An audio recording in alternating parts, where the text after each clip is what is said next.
Bueno, yo presenté allí 4 puntos. El primero es del fantasma del comunismo al fantasma del fundamentalismo. Diríamos que la tesis que subyace lo que yo voy a desarrollar, se fundamenta de un modo no fundamentalista en la idea de que, diríamos, hay un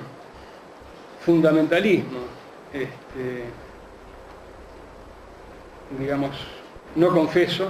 ¿verdad?, implícito en el eje de orientación y construcción del orden, digamos, de la racionalidad civilizatoria, moderno, posmoderno, occidental, capitalista, que es la que en el largo proceso de su desenvolvimiento hasta el presente desemboca con especial visibilidad a partir de los acontecimientos del 11 de septiembre de 2001 en la emergencia de los fundamentalismos. Es decir, hay un fundamentalismo que no se autorreconoce como fundamentalismo, sino que se autorreconoce, podríamos decir, como racionalidad, ¿verdad?, que eventualmente por esta característica es un fundamentalismo autolegitimado como racional y por eso con cierta capacidad de legitimación que solventa, ¿verdad?, sus capacidades de destructividad y que es la que provoca, podríamos decir, como efectos no queridos, como efectos no intencionales, en primer lugar, la emergencia del comunismo, para el contexto, digamos, que viene del siglo XIX, que tiene que ver con todo el proceso de la Guerra Fría hasta su finalización, y que como relevo de efecto, digamos, indeseado, no intencional, genera la emergencia de los fundamentalismos, ¿verdad?, en la medida en que el otro o el enemigo, ¿verdad?, frente al cual afirmarse y legitimarse este modo de la racionalidad, este proyecto de racionalidad, ¿verdad?, al haber colapsado, en cierta medida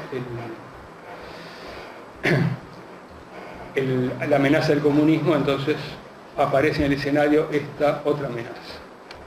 Quiero destacar, bueno, que estas dos realidades, el comunismo y el fundamentalismo, son realidades fácticas, es decir, no son una imaginación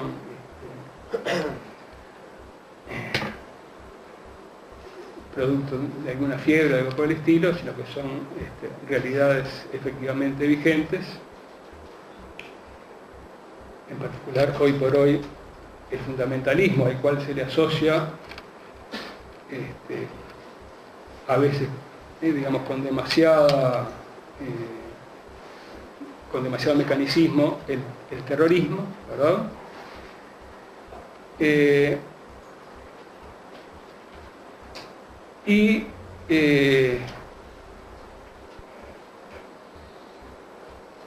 Digamos, el señalamiento de que esta racionalidad que yo identifiqué al principio como moderno, occidental, capitalista, de la sociedad burguesa, bueno, genera en sus emergencias y el modo de, diríamos, superar los fundamentalismos y especialmente el anclaje que ciertas expresiones del terrorismo tienen con algunos fundamentalismos, implicaría, diríamos, si esto fuera posible, en lugar de profundizar en esta lógica o sobredeterminarla, según la hipótesis de Huntington del choque de civilizaciones, ¿verdad?, que eleva la apuesta, ¿verdad?, se trataría por el contrario de reducir, ¿verdad?, la profundidad de esta lógica fundamentalista que Marx y Engels describen muy bien en el Manifiesto Comunista de 1848. Me voy a permitir leer, tal vez sea el único pasaje que lea. Espoleada por la necesidad de dar cada vez mayor salida a sus productos, la burguesía recorre el mundo entero. Necesita anidar en todas partes, establecerse en todas partes, crear vínculos en todas partes. Obliga a todas las naciones, si no quieren sucumbir, a adoptar el modo burgués de producción, las constriñe a introducir la llamada civilización, es decir, a hacerse burgueses. En una palabra, se forja un mundo a su imagen y semejanza. La burguesía ha sometido el campo al dominio de la ciudad, del mismo modo como ha subordinado el campo a la ciudad, ha subordinado los países bárbaros o semibárbaros a los países civilizados, los pueblos campesinos a los burgueses, el oriente a occidente. Es un, diríamos, el análisis de Marx y Engels, sin usar el concepto de fundamentalismo, da cuenta, ¿verdad?, de un fundamentalismo muy peculiar, consistente en que en lugar de ofrecer fundamentos, como lo hacen, podemos decir normalmente, los fundamentalismos religiosos, entre ellos la forma de fundamentalismo islámico, impone, ¿verdad?, sus propios fundamentos. Fundamentos que, diríamos, de cierta manera pareciera que, por tratarse de una sociedad, no son un mero producto de una elección, digamos, reflexiva, arbitraria, sino que son compulsivos, es decir, son, podríamos decir, casi inevitables, ¿verdad?, en la lógica por la cual la sociedad burguesa se construye, ¿verdad?, desde el siglo XIX, y hoy por hoy, bueno, digamos, se encuentra en su fase de mayor globalización. De alguna manera Marx y Engels ya registraban en 1948 en lo que llamamos globalización, ¿verdad?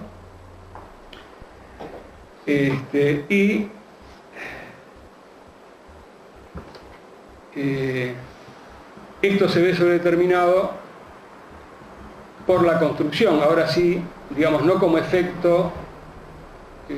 objetivo no intencional, sino la construcción intencional desde los lugares del poder del comunismo en el primer caso, en la primera situación, y hoy del fundamentalismo como una amenaza, digamos, de características eventualmente más fuertes, ¿verdad?, más omnipresentes, más evanescentes, más impredictibles, inalcanzables, que es la que también Marx y Engels en el Manifiesto Comunista identifican adecuadamente a la hora del fantasma que recorre Europa. Es decir, el comunismo en realidad no es un fantasma, sino que es un dato objetivo de la realidad, ¿verdad?, pero es identificado como fantasma. En un fantasma recorre Europa, el fantasma del comunismo. Todas las fuerzas de la vieja Europa se han unido en santa cruzada para acosar a ese fantasma, el Papa, el Zar, Metternich y Guizot, los radicales franceses y los polizontes alemanes. Es decir, quienes construyen al comunismo como fantasma, y en el sentido lo sobredimensionan en su significación como amenaza omnipresente, y que los legitima en su santa cruzada, y acá aparece, diríamos, un lenguaje de fuerte contenido religioso, son los lugares del poder, ¿verdad?, del poder político y del poder religioso, ¿verdad?, en aquel contexto.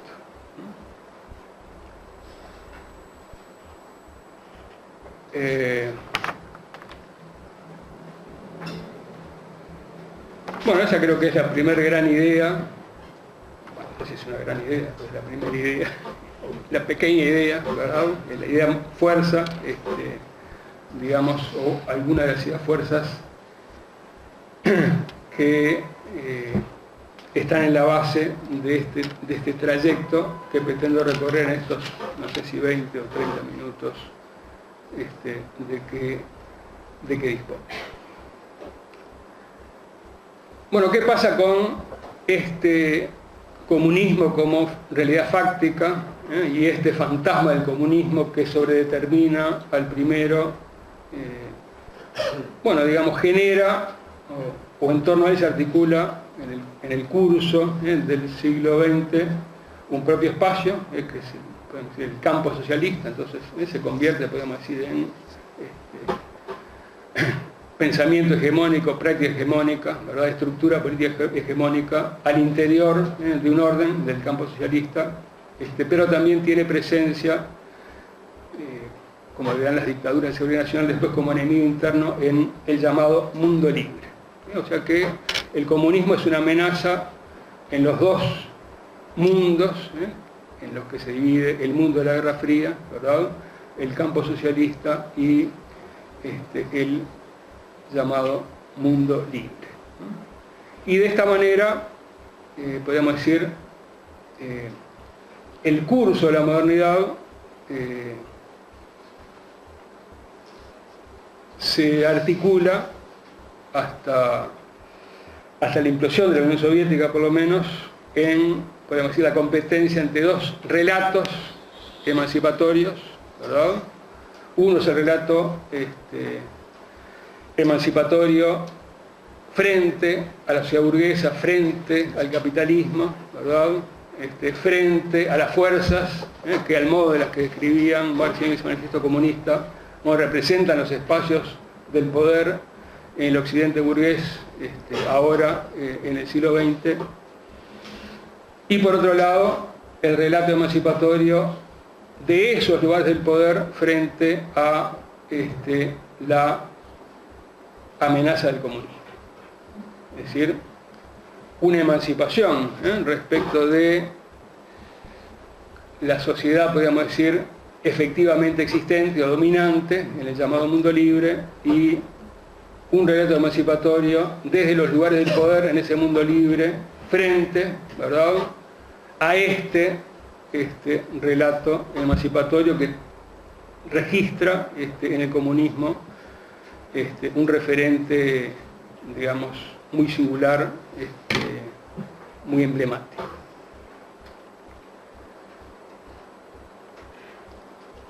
Bueno, llegamos así a la crisis, la llamada crisis de los grandes relatos, ¿verdad? Algunos hablan, no sé si en el mismo sentido, de modernidad tardía. Creo que en la propuesta de José o en el curso de José se usa esa conceptualización. Otros hablan de posmodernidad, ¿verdad? La posmodernidad tiene que ver con la crisis de estos grandes relatos, que en este caso son, digamos, dos relatos contrapuestos y complementarios, a mi modo de ver.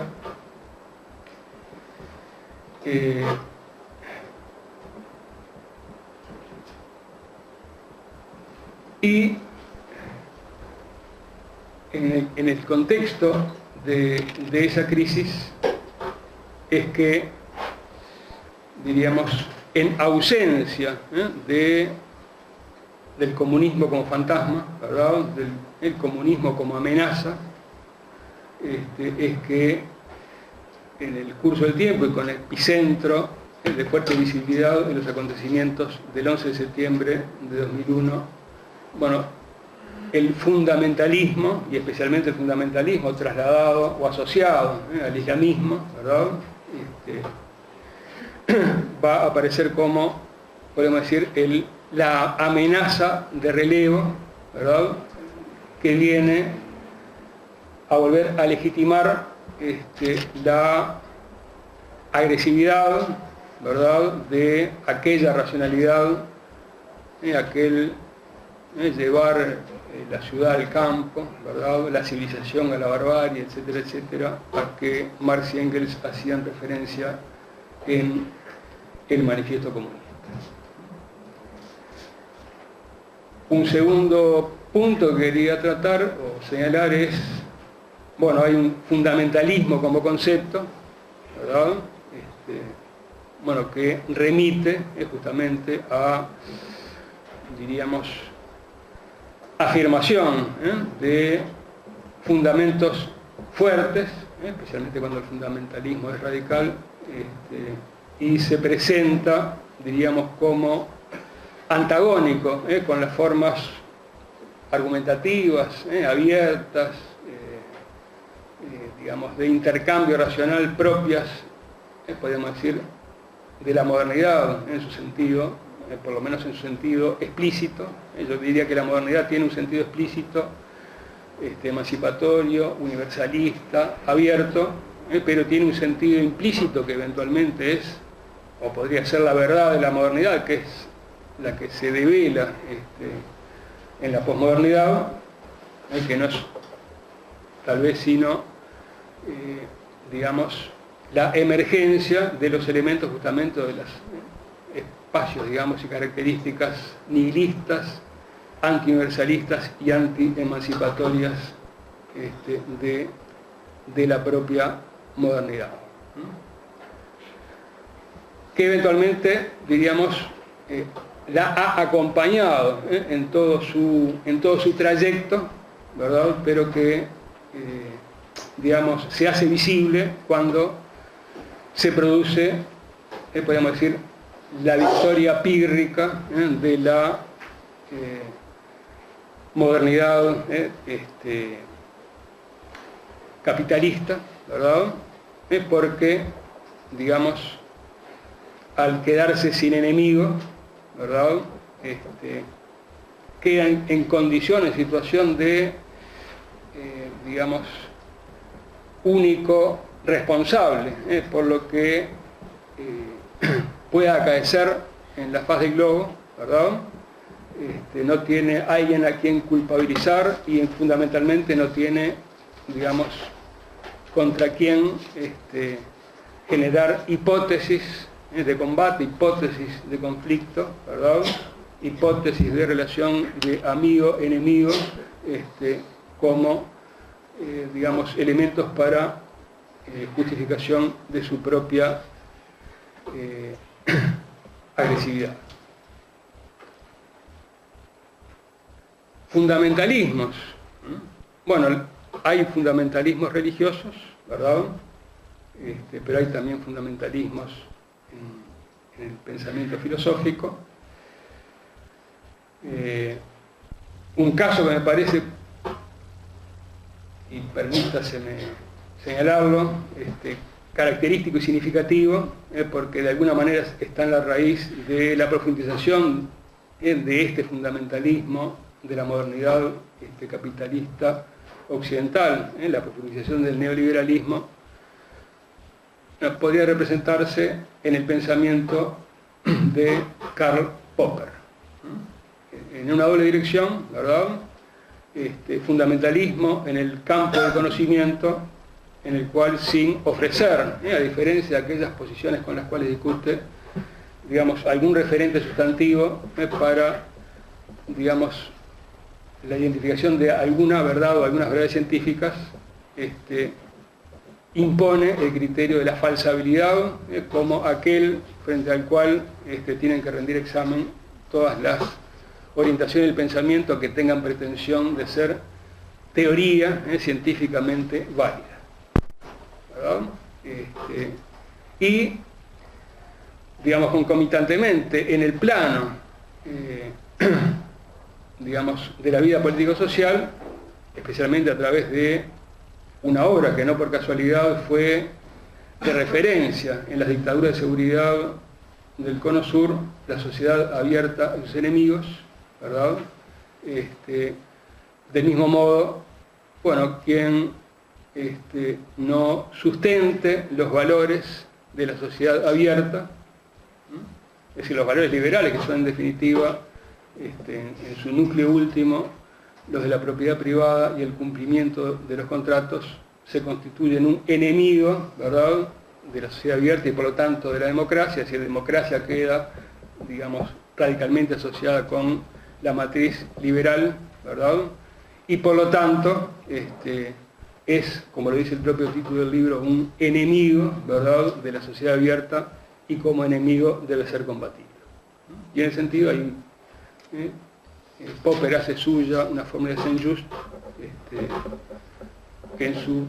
discurso, digamos, puede traducirse como no hay derechos humanos para los enemigos de los derechos humanos. Y esa lógica, ¿verdad?, fue la que imperó, de hecho, en las dictaduras de seguridad nacional, entre otros lugares entre nosotros, que se, digamos, autoidentificaban como democracias en estado de excepción. Es decir, que se habían puesto en estado de excepción frente a la presencia de enemigos externos e internos, ¿verdad?, que la amenazaban, ¿verdad?, y respecto a los cuales, aunque no hubieran muchos de ellos hecho nada, es decir, no hubieran atentado directamente contra la vida de nadie, al haberse posicionado críticamente sobre los fundamentos o contra los fundamentos del sistema de convivencia, la propiedad privada y el cumplimiento de los contratos, entonces eran enemigos de la humanidad, ¿verdad?, y como enemigos de la humanidad, es decir, como criminales ideológicos, eran merecedores de los mayores castigos, por fuera del amparo de los mecanismos del debido proceso y por fuera del amparo, bueno, de los derechos fundamentales, aún del orden liberal burgués, como el habeas corpus, que no por ser de origen burgués debe ser o debería ser dejado de lado.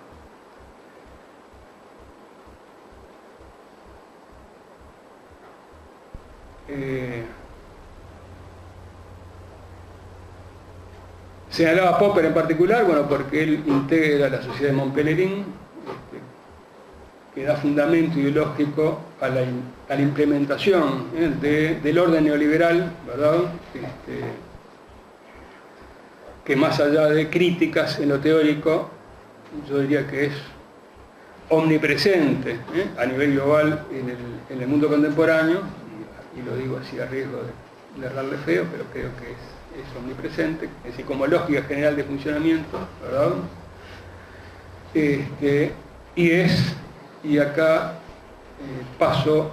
a mi tercer punto, bueno, el fundamentalismo del mercado total, ¿verdad? Es decir, la idea de tanto mercado como sea posible y algo de Estado en cuanto sea necesario. Es decir, el cambio de inflexión, pasamos de la matriz estadocéntrica a la matriz mercadocéntrica de esta modernidad capitalista y, digamos, este fundamentalismo del mercado total, yo diría, pasa por dos fases. Una primera fase de capitalismo utópico, ¿verdad? La fe, la convicción, la creencia radical respecto a que buscando cada competidor en el mercado maximizar su interés individual genera, además de la satisfacción de sus necesidades personales, sus intereses personales, el bien común, ¿verdad? Y que la mejor manera de ser solidario es no serlo, es decir, es respetar, ¿verdad?, rigurosamente la racionalidad del mercado, con la promesa de que si esta lógica implica la presencia de desajustes en el plano ambiental, en el plano social, en el plano económico, en el plano político, bueno, estos desajustes en el largo tiempo, ¿verdad?, se resolverán en función de que la mano invisible, digamos, como Dios es omnipresente y es el mejor asignador de recursos, puede reordenar, ¿verdad?, asegurar que los efectos sean en última instancia tendencialmente buenos. Bueno, esa promesa de,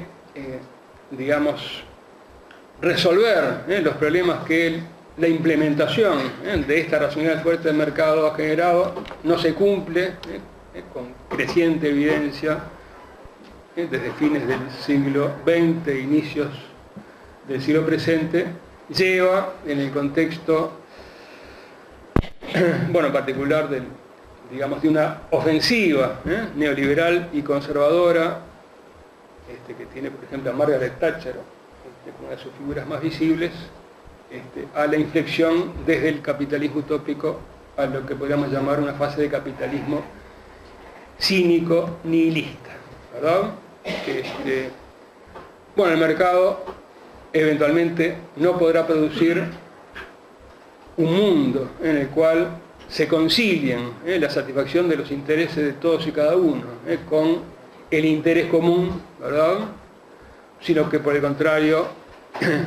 bueno, la afirmación del interés de muchos tiene como contrapartida, tal vez no meramente como daño colateral no intencional, sino como efecto, como condición constitutiva de la propia racionalidad, que sectores significativos de la humanidad digamos, no lleguen a los mínimos de subsistencia, ¿verdad? Y sean prisioneros de condiciones de existencia o de bueno, y en este sentido ahora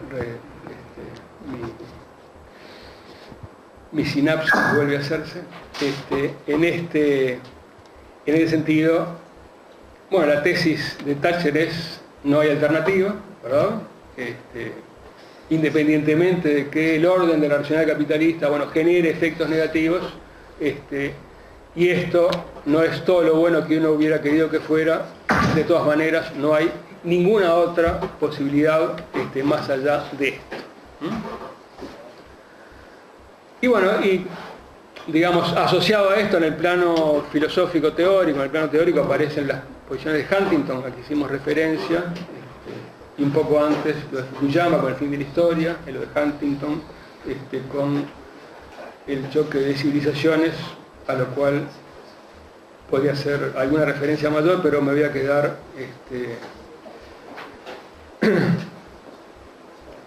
por el escaso tiempo que me queda, de acuerdo al tiempo que ya he ocupado, ¿verdad? En el contexto de este fundamentalismo es que, bueno, la emergencia de los fundamentalismos asociados, ¿verdad?, al Islam, y en relación a estos, las experiencias del terrorismo que llegan hasta nuestros días, inclusive hemos tenido experiencia de terrorismo, de ciertas maneras vinculadas al islamismo entre nosotros, o sea que la cuestión se ha globalizado, la amenaza es omnipresente, ¿verdad? Bueno, lo que aparece como perspectiva, ¿verdad?, de, digamos, superación de esta amenaza, no es la persistencia o la exacerbación de esta lógica, bueno, que Marx y Engels escribían en 1848 y frente a la cual Huntington, bueno, procura elevar la apuesta y mueve, digamos, como tesis fuerte la tesis del choque de las civilizaciones, poniendo en relieve el papel que la civilización occidental y especialmente los Estados Unidos, desde el punto de vista militar, tienen que tomar frente a las otras civilizaciones que estarían en pugna. Bueno, la perspectiva que aparece como alternativa es la perspectiva de la interculturalidad, ¿verdad? Interculturalidad, digamos, parte de la tensión entre una lógica de homogeneización, ¿verdad?, que es la propia de la racionalidad de la única civilización global, que es la del capital, ¿verdad? Luego el mundo de la fragmentación, las fragmentaciones culturales o multiculturales, que diríamos son de alguna manera un efecto también no querido de esta homogeneización civilizatoria. Quedarse simplemente en la afirmación de la multiculturalidad es apostar, podríamos decir, a los guetos, ¿verdad?, a la yuxtaposición de, digamos, con ciertos recaudos de respeto recíproco de las sociedades, la perspectiva de la interculturalidad apostaría, en lugar de la yuxtaposición, a la transformación, ¿verdad?, de las identidades culturales y a través de la puesta en diálogo de las distintas culturas. Bueno, para lo cual, y termino acá, lo primero es tomar conocimiento de que el fundamentalismo y las condiciones de generación del terrorismo no están necesariamente en otros o en los otros, ¿verdad?, como externos, sino que las causas de su exacerbación y de su emergencia, ¿verdad?, y eventualmente de su crecimiento, radican en la agresividad de este modelo unicivilizatorio que globaliza o que quiere totalizar, ¿verdad?, el mundo en el que vivimos.